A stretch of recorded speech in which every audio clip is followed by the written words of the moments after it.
Ya. Jadi alhamdulillah tadi sudah selesai ya pemeriksaan untuk pasal-pasal yang selanjutnya. Jadi kali ini kita pasalnya pasal 333 tentang ayat 1 tentang perampasan kemerdekaan. Ini terkait dengan laporan Doktif yang peristiwa tanggal 17 di Januari 2025 di restoran Nyonya Suharti. Yang mungkin teman-teman sudah tahu, ini terkait dengan terlapornya yaitu saudari SS dan kawan-kawan. Sela Sokia atau Rahmatina. Kalau Doktif mah pakai nama aja ya, udah nggak pakai inisial karena ceritanya udah luar biasa. Dan di sini juga ada penggiringan nanti akan muncul narasi. Ya, akan muncul narasi bahwa dari mereka, dari mana kok bisa terjadi perampasan kebebasan? Kan masih bisa live. Jadi di sini Doktif tekankan itu adalah konteks yang berbeda. 2 kali kebebasan Doktif dirampas. Pada saat yang pertama, pada saat Doktif tidak bisa keluar dari rumah makan tersebut. Dari dalam restoran. Dari dalam restoran. Ya, itu sudah jelas, kalian semua bisa melihat. Kita punya semua bukti CCTV-nya bahwa pintu restoran itu ditutup oleh mereka, oleh oknum yang mengaku seorang polisi.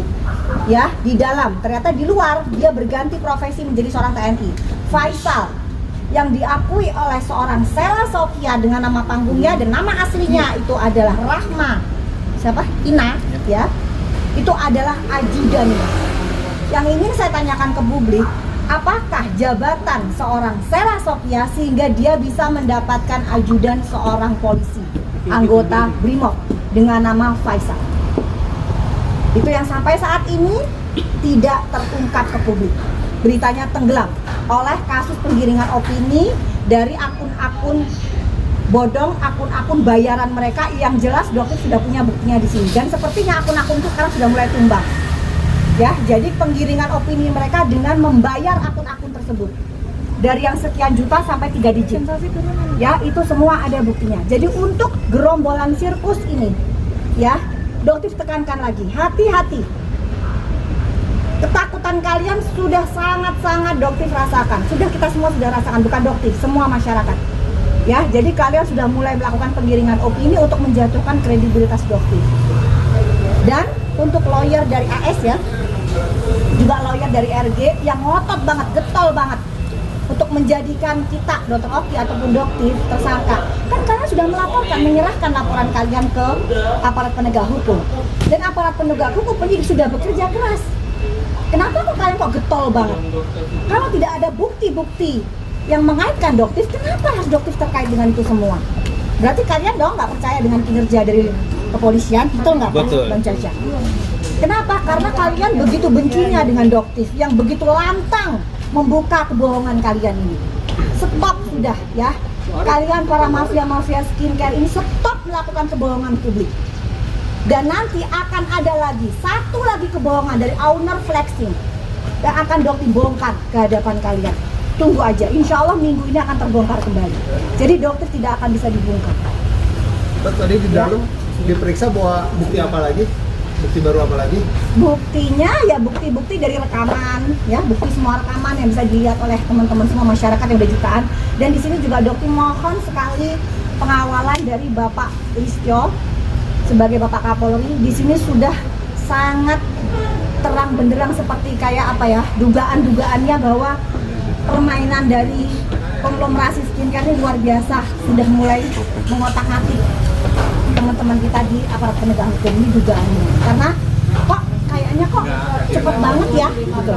Sedangkan prosesnya Doktif ini kok agak lambat karena apa? Doktif sih berharap memang karena mereka bekerja, cuman karena butuh saksi-saksi yang panjang ya guys ya. Jadi kemarin sudah kalian ketahui lihat bahwa beberapa seperti Sela Sokia, Arif Afanda, Hardi Rukmana, siapa lagi itu? Fitra suaminya, terus siapa lagi 5 itu ya? Siapa? Irfan yang diakui oleh Sela sebagai manajer. Itu mereka ngamuk-ngamuk ya.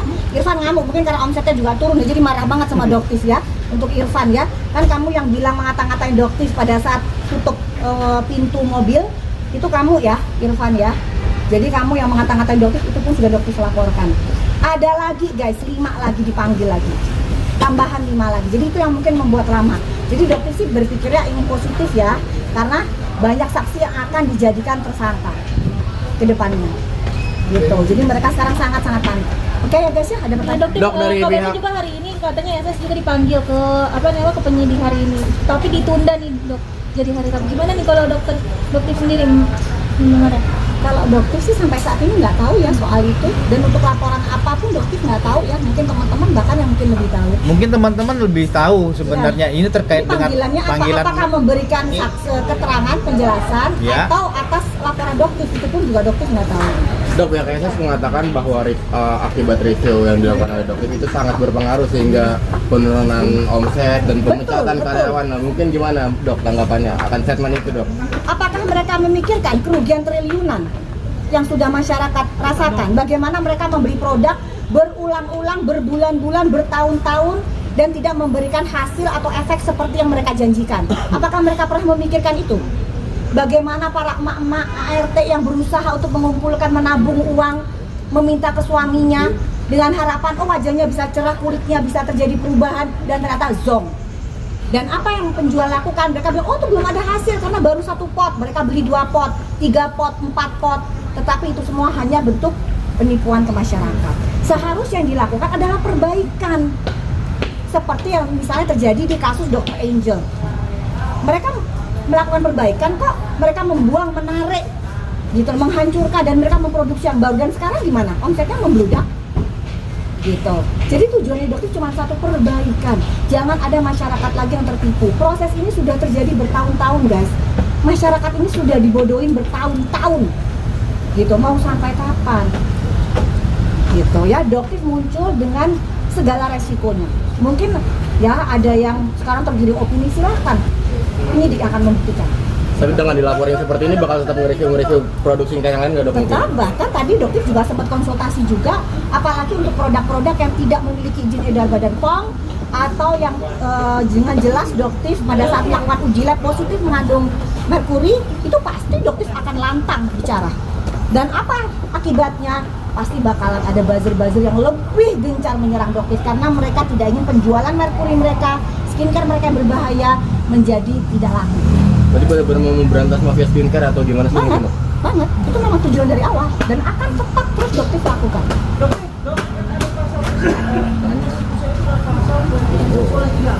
Enggak, tetap ada. Jadi pasal pelecehan seksual itu tetap ada, karena kalian bisa lihat kan bagaimana mereka amnesia, mereka bilang tidak menyentuh, tidak tersentuh, sedangkan jelas banget dilihat oleh jutaan masyarakat.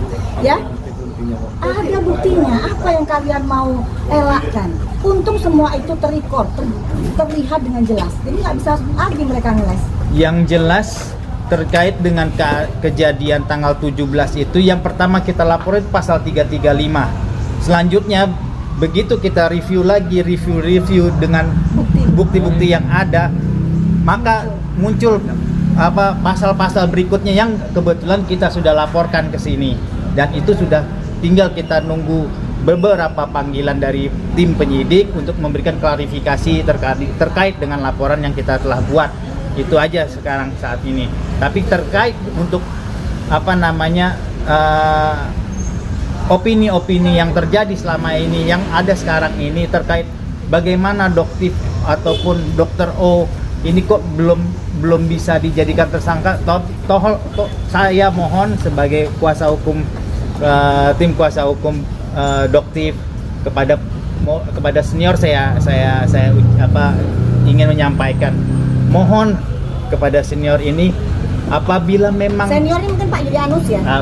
Pak Yulianus, sampaikan aja Pak Yulianus ya. saya Jadi, mohon memang beliau percaya dengan jalannya hukum ini terkait dengan laporan yang sudah dibuat oleh kliennya. Kami mohon percayakanlah kepada teman-teman penyidik dari Polri dan dari Polda ini. Ya, jadi jangan seakan-akan ingin memberikan tekanan-tekanan kepada para penyidik ataupun para petugas hukum kita, Polda ataupun Polri. Ini untuk memberikan tekanan kepada penyidik agar dokter ini menjadi seorang tersangka. Padahal bukti-bukti yang telah diperlihatkan selama kita di pemeriksaan, alhamdulillah pendapat saya rekan dari tim juga tidak ada yang menyangkut sama sekali dengan Doktif. Itu aja yang saya ingin garis bawahi. Dan saya juga ada sedikit menyampaikan pesan juga untuk Pak Yulianus ini. Ya, kemarin beliau sempat berstatement bahwa kenapa handphone DS bisa diambil. Itu adalah suatu hoax ya guys. Itu adalah pemberitaan yang sangat hoax ya. Jadi sedangkan dokter juga tantang, tapi ternyata sampai sekarang beliau tidak memberikan klarifikasi. Ya, jadi dan untuk kasus yang dari AS, jadi dokter jelasin ya di sini ya kenapa dokter dilaporkan oleh AS ya, mungkin teman-teman pada belum tahu, itu aja jelasin. Jadi begini guys, AS itu melaporkan Doktif karena AS merasa tersinggung atas tulisan Doktif atau konten Doktif yang di situ menulis bahwa Fix bukan dokter, just tipper. Ya, jadi di situ beliau tersinggung dengan sebutan bahwa dia bukan dokter. Nah, yang Doktif tekankan, apakah seorang dokter boleh melakukan just tipper? Jadi, jelas jejak digital dia adalah seorang just tipper. Ya, dan mungkinkah jika Doktif membuka kebenaran itu bisa dikenakan dengan pencemaran nama baik, Bang Caca? Setuju. Ya? Itu bisa kita kaitkan dengan pencemaran nama baik. Jadi begini, jika memang Doktif ini membuka suatu kebenaran dan untuk kepentingan publik, maka pencemaran nama baik itu akan gugur dengan sendirinya. Demi hukum. Jadi jangan juga ngotot kenapa aku nggak naik klien Anda itu memang just tipper. Ya, itu sudah ada jejak digitalnya, itu fakta. Jadi Anda pun harus menerima kenyataan bahwa klien Anda adalah just tipper dan seorang dokter tidak boleh melakukan just tipper. Gitu. Itulah makanya. Jadi nanti kan juga prosesnya kan ada yang namanya saksi ahli juga ya. Betul. Jadi kalau misalnya kasusnya pun tidak akan naik, yang diterima dengan lapang dada, bukan dengan menggiring opini. Akhirnya bilang, nah kalian lihat kan siapa mafia skincare sesungguhnya sehingga kasusnya nggak naik. Maaf ya Allah. Jadi yang Doktif sayangkan Anda ini adalah seorang lawyer, bahkan senior ya, senior Bang Caca ya. Tapi kenapa perilaku Anda, perkataan Anda tidak menunjukkan bahwa Anda adalah seorang lawyer yang benar-benar berkualitas? Seperti itu kenapa? Pertanyaannya Doktif. Gitu. Anda memberikan informasi yang sangat menyesatkan. Handphonenya Doktif lah, dibilang Doktif juga diduga mafia, apanya? Gitu, sudah cukup, jangan menyeret-nyeret opini ke masyarakat, akan kembali ke diri Anda sendiri. Ya, oke? Oke. Makasih ya guys ya. Selamat berpuasa. Dari akunnya, dari yang diduga akunnya buzzer-nya dari DRL itu ada 2. Ya. Ada 2. Jadi akun dari podcast itu namanya ya, itu akun dari duganya, itu akun dari buzzer-nya DRL. Itu dia nyebutnya MK dan SP. Yang Doktif ini tanyakan apa hubungannya antara Mahkamah Konstitusi dengan Bang Surya Paloh, di situ dimasukin. Coba dong Doktif mau tanya, itu ada tuh MK, SP. Ya, coba Doktif tanya MK itu apa maksudnya? Mahkamah Konstitusi. SP siapa? Bang Surya Paloh, gitu loh. Kalian jangan ngada-ngada deh.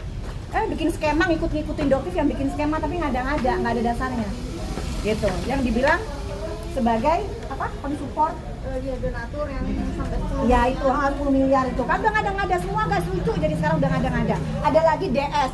DS itu siapa? Bang Denny Sumargo. Bang Denny Sumargo juga ya dibilang ya sebagai micro influencer. Jadi di sini Bang Denny Sumargo tuh bukan micro influencer, beliau tuh mega, ya. Terus siapa lagi dibilang VR itu Tevera. Jadi aliran dananya itu ke mereka, ke Tevera lah, ke si dokter Nanang Masrani lah, ke siapa itu. Dokter tuh ngakak ngeliatin itu, maksudnya apa sih kalian semua ini, gitu loh. Kok bikin skema kok bisa seperti itu? Jadi guys, masyarakat, yuk kita buat bareng-bareng untuk semakin cerdas yuk, gitu. Kita lihat fakta ya, bukan giringan opini, bukan hoax. Oke? Ya? Makasih ya, makasih.